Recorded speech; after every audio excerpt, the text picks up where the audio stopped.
Hello, this is Andrew.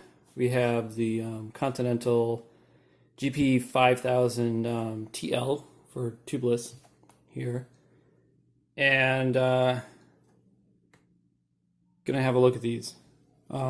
Before getting started, I have to admit first off that I'm not unskeptical about road tubeless, which means I guess I'm skeptical about it. But I realized not that long ago that the reasons why I'm skeptical about it have more to do with the way that it kind of used to work, and I was coming from more of a position of ignorance than one of dismissing it because I have personal experience, or I know real people who have personal experience. The catalyst for this was that I recently got a double snake bite puncture.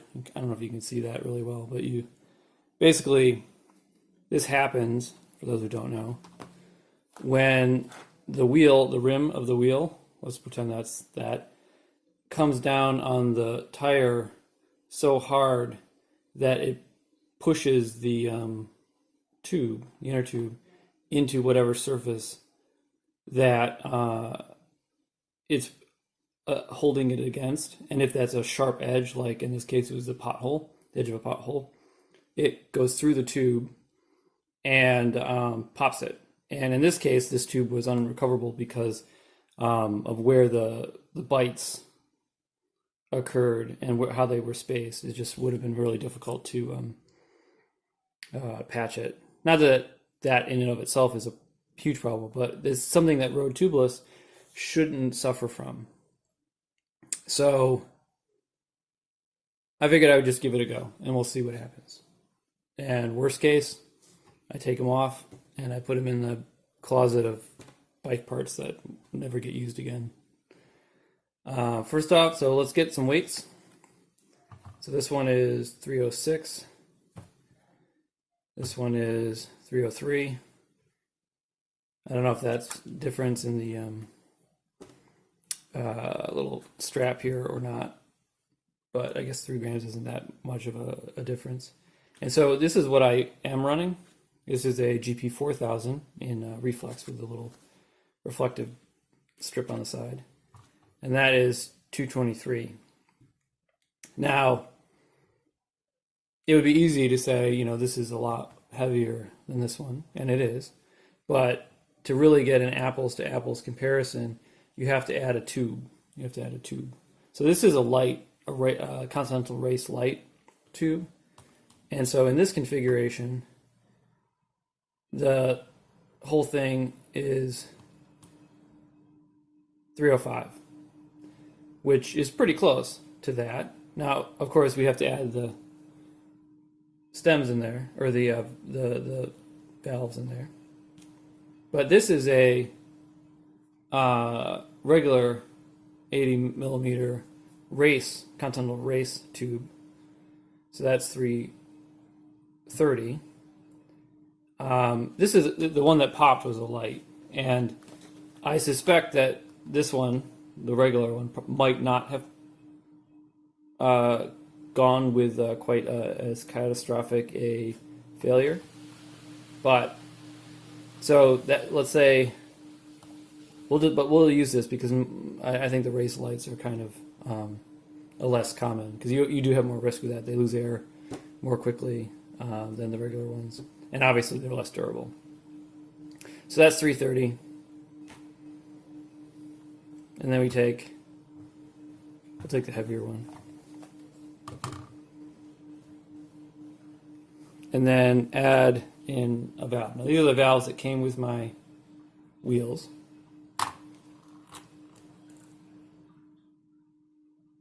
That's 312. And then you'd add 30 milliliters of sealant to that. So be like, 42? So that's pretty close. Not as close as I'd like, but it is close. Now I'm planning to use these Milk It stems, which will also be reviewed. And so that's actually, it looks like about the same. Yeah, same weight. So it is heavier. So that bothers me a little bit. But one of the advantages of tubeless is that the rolling resistance should be significantly better than this setup. And the reason for that is because the tube rubs against the inside of the tire when you've got it installed that way. So I hope that what I lose in weight or gain in weight, I more than make up for in rolling resistance. And since I'm starting here with my AERO wheels, weight isn't as important anyway, so hopefully it works out.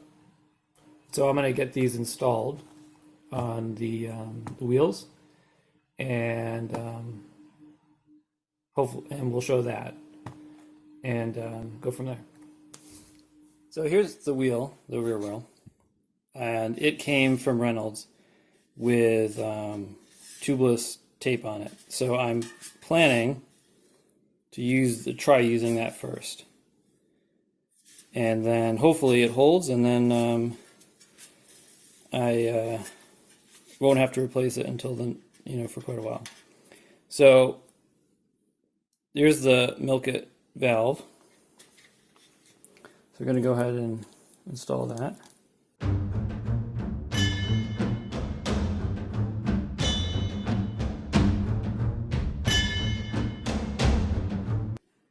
So tight, but not too tight.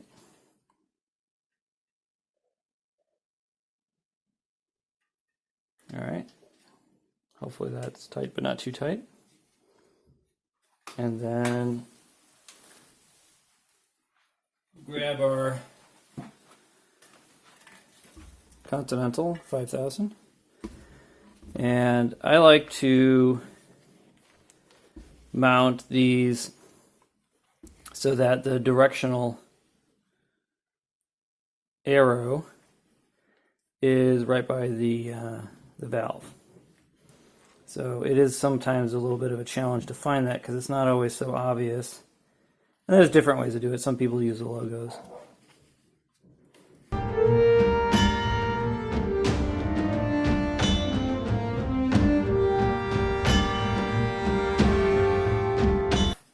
That's tight.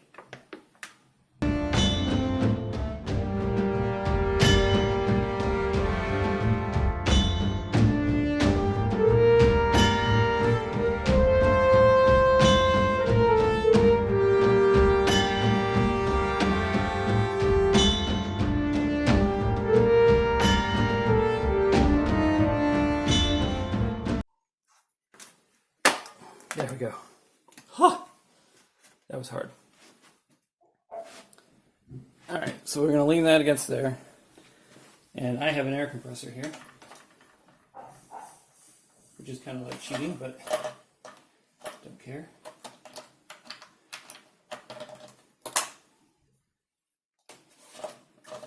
Crank it all the way up. Install my Schrader to Presta adapter. Get that mic cord out of the way.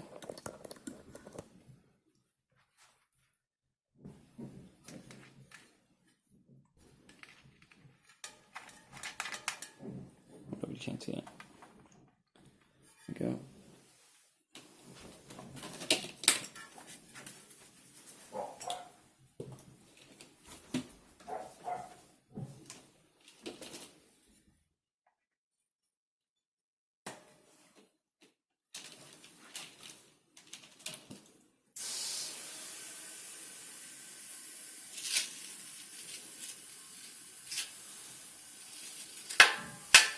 Wait for the pings.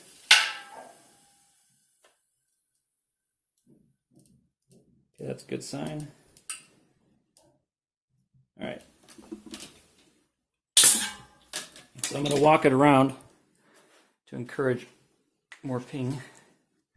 Actually, I'll just inspect it. Looks pretty good, actually. And it's holding air. I actually expected that to go on not nearly so well.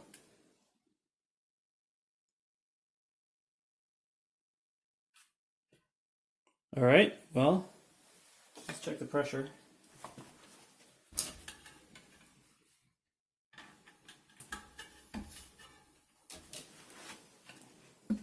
So I run mine at 78 in the rear and 75 in the front, but I'm going to put a little bit more air in for a little while just to make sure that we have a good seal. All right, so that's 85.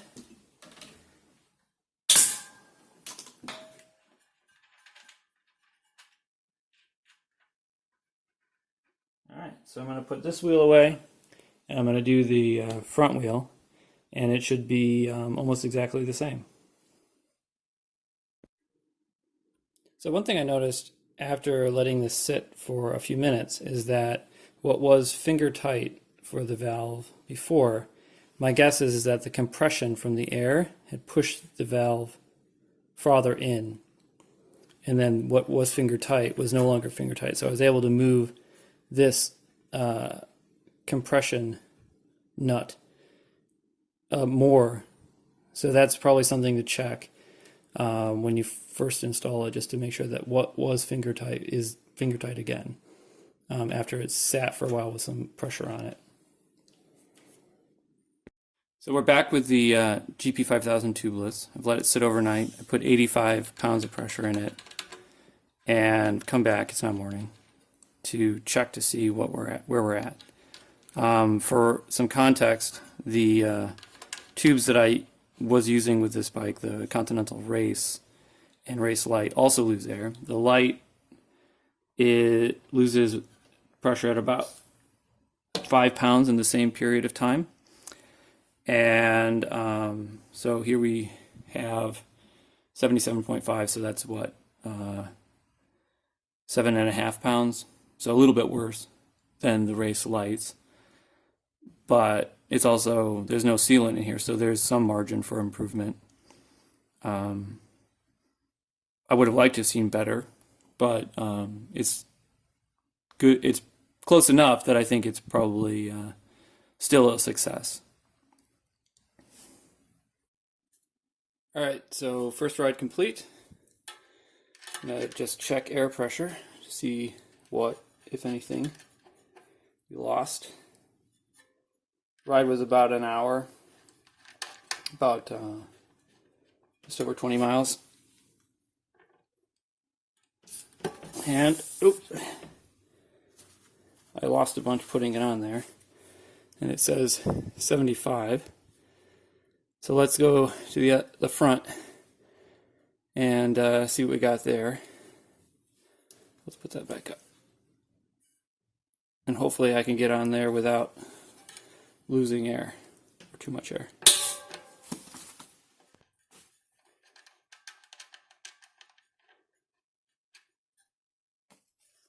All right, here we're at the front.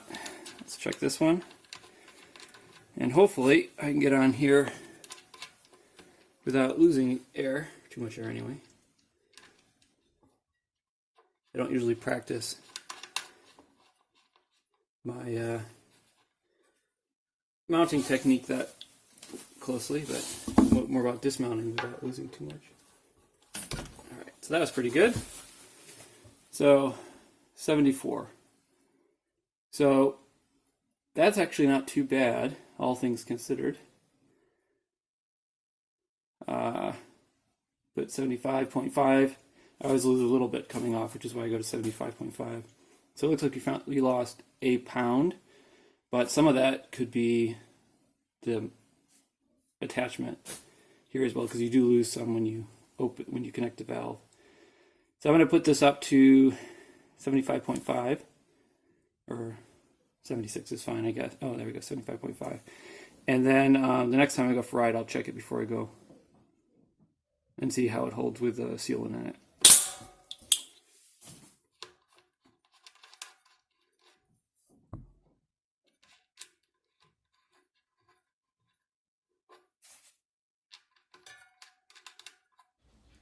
With a little over 100 miles on the Continental GP5000 TL or Tubeless. I think I probably have enough experience with them to give some impressions on the tire and how it works. And I think the main takeaway is that it works, and it's really not any different, or different enough anyway, that I really notice it versus the fact that it's tubeless, or a GP5000 versus the GP4000s that I was running. And I guess you can take away from that whatever you want to. The only real difference that I've noticed is that they're slightly narrower than the GP5000, or sorry, GP4000. So these measure in on the wheels. These are 19 internal width. On the installed, they're about, it says 26.3, and this wheel is just shy of 28. So in theory, anyway, well, I guess not in theory, in real terms, they're slightly more aerodynamic than the GP4000s, which were measuring right about 28, like 27.9 or something like that on this wheel. Now, whether or not you notice that difference in real terms, probably not, but it is something that I guess if you're really focused on that, or if you ride really, really fast, maybe there's some benefit to be had there. Another thing that I've kind of noticed is that the tire itself is slightly stiffer than the GP4000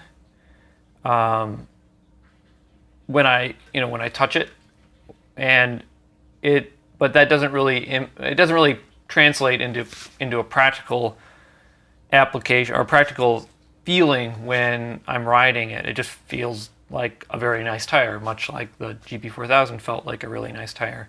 There's plenty of grip. It handles really well.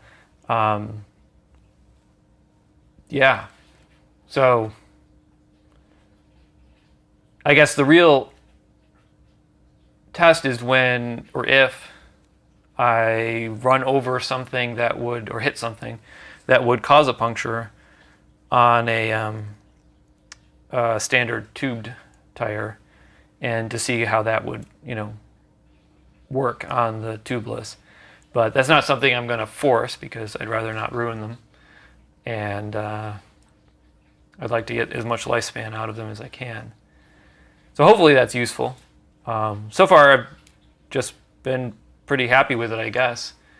But I don't, without that bit of puncture testing, I guess I don't have a good sense of whether or not it's going to be worth it in the long term to deal with the additional maintenance headache that probably will come up, because in every 4 or 6 months you're supposed to check the sealant, and that should be a lot easier with the milk it tubes, but it's still not, as easy as not doing anything that you do with an inner tube tire. So hopefully that's useful. If you thought so, please like the video, subscribe to the channel, and if you have any questions or you want me to test something, just let me know in the comments. If I know, I'll answer as quickly as I can. If I don't know, then I'll have to do some research or something. Cheers.